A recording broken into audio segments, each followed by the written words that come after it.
Another beautiful day out here in Cape Town, and I am still on my Cape Town picking tour. And one of the destinations that I really wanted to come and visit is the Bike Forge out in Tulbagh. And as you can see, finally here today, and definitely not disappointing. Unfortunately, they only open Fridays, Saturdays and Sundays, but the owner kindly opened up for me today so I can have a look.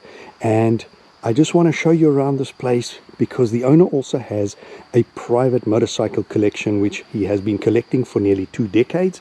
So let me show you around this beautiful place. This is where the bikers hang out on weekends in the Western Cape at the Tulbagh Bike Forge.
From the time you walk into the entrance, you're greeted with all sorts of memorabilia, t-shirts from rallies from all over Africa.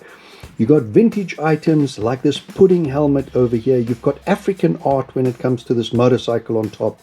This vintage petrol pump, the Shell from the early 60s.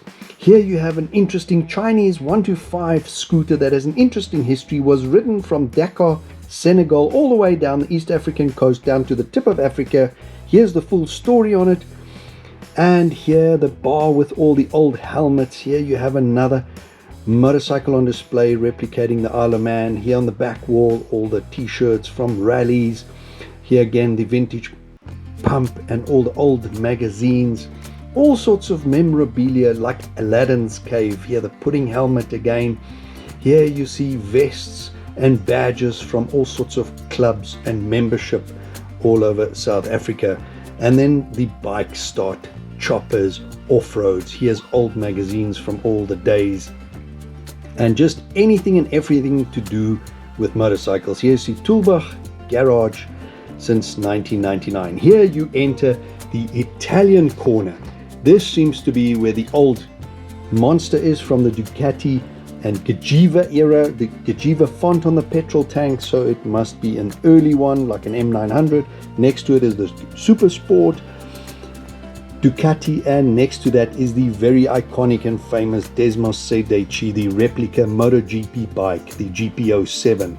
Next to that you have the 999R homologation bike and also a limited bike, very special. And the last one here is a classic Ducati as well in that red and white. In front of it you see some more Italians, these two Vespas, also really cool with their helmets and luggage, period appropriate. And over here we have a Sunbeam, doesn't quite fit into this Italian themed room, but here we have another Italian, a Bimota SB4. S standing for Suzuki Motor, B for Bimota Chassis, 4 for the fourth in the SB series of Bimotas with Suzuki motors. Appropriately, the Suzuki Katana clocks on this Bimota SB4. And behind that, another Italian, a Laverda RGS 1000.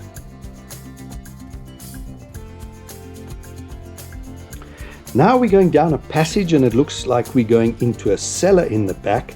But before we get to that cellar, here we have two bikes. On top, a race bike, and at the bottom, another Italian Gilera.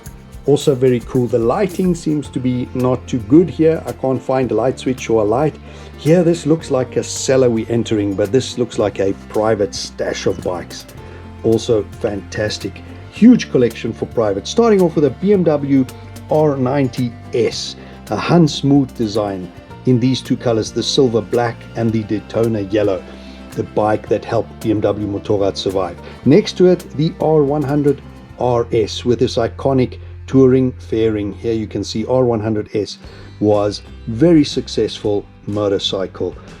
Nearly 30,000 were produced, started in 1976. But you can see Hunsmoot's design from the R90 to the R100 RS, and here you have the BMW R65 LS, and that was produced between 83 and 85, and already you can see Hunsmoot's Katana design, and appropriately next to it the Suzuki Katana GSX 1100, and you can see all four of these bikes are Hunsmoot design, and you can see the evolution from the fairing, from that round all the way to the squared headlight. Here you have a Kawasaki Z1000, and next to it it looks like the iconic Eddie Lawson replica Kawasaki Z1000R from 1982, and here you have a Moto Guzzi Le Mans 850, very early in black and gold. As you can see, I put some spotlights on. Moving to the middle, here we have a Mike Hellwood replica Ducati, and as you can see, one piece front fairing, no Ducati in the green gives a giveaway that it's one of the first edition here. No side covers, only produced that first year, I think 1980, the very first of the replicas, with a Giacomo Agostini helmet on the seat. Here you have the books and clocks, a stunning piece, Ducati Mike Hellwood replica. Now next to that is a Suzuki GT 750, and this thing is absolutely mint, most probably even nicer than it left the factory. Lovingly restored, absolutely stunning. A pity the lighting's not too good, so I can't really show how beautiful this bike is. Now on the far right of this cellar type room, you start off with a Kawasaki Z650, and next to that you have a bike I really treasure, and I would love to get one back. I had one. It is a Ducati 900 SS Dharma, absolutely stunning, iconic, with that square back but still the old school round front. Here you have the Yamaha TZR, in front of that a Suzuki scooter, and then you have the Suzuki RG125, also one of those boyhood racer from my days. And in front of that you have the Aprilia RS125 two-stroke Chesterfield, the Max Biaggi. Here next to that you have a BMW R60-5, looks like an X-Race bike. Then a BMW R50, also exquisitely restored, stunning piece. Stunning bikes in this room, a real treasure. A little bit dim the lighting in this room, but I did my best with the spotlights to show you what there is. But going through to the next room, and this room seems to be dedicated to Hondas, and right in front here in front of me is the very iconic Honda Trail 110, also known as the CT110, produced for over 30 years. But my eye caught this one right behind it.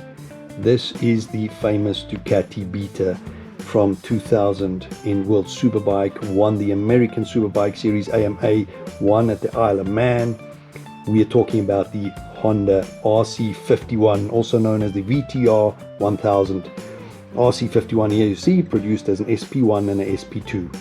Here is another icon of Honda's, produced between 1980 and 83. Very iconic and famous colors. It is the CB1100R. This is an exotic limited production bike, single-seater, full fairing. It was, if you want to call it, the first hardcore superbike, an exotic and iconic color scheme, something I grew up to. Stunning, stunning piece. Here are some smaller capacity scooters to some of the bigger bike capacities through the ages, telling the story of Honda, also in mint condition. Again, the lighting a little bit low in this room, but I think you get the gist of this collection. What a stunning collection. And just turning around in this room, you can see it's also doubles up as a bit of a workshop to do maintenance, some tire store up there, and all that one needs. I hope you enjoyed this short little tour around the Tulbagh Bike Forge with me here, guys. And I think this brings my Cape Town picking tour to an end. We came down, we reviewed the Moto Guzzi Stornello 125, We reviewed the Solo, that German electric motorcycle. We went picking and found some really nice memorabilia for my museum. And now the Tulbagh Bike Forge. Guys, if you ever find yourself in the Western Cape, definitely take a ride or a drive out to Tulbagh. The road conditions are beautiful, winding roads, beautiful scenery, and definitely worth a visit. If you're on a bike, this is the place to come as a breakfast run. And remember, this is a one-man's collection. It spans about 4 different decades. You have German bikes, Japanese bikes, British bikes, Italian bikes. Really stunning, comprehensive collection, and a stunning place just to hang out, come for a breakfast run. Now, I hope you enjoyed this episode with me. If you did, please hit that like button, give me a thumbs up, and most important of all, guys, please hit that subscribe button to help me build the channel. And if you like, the reminder bell, so you always know when I'm uploading new content.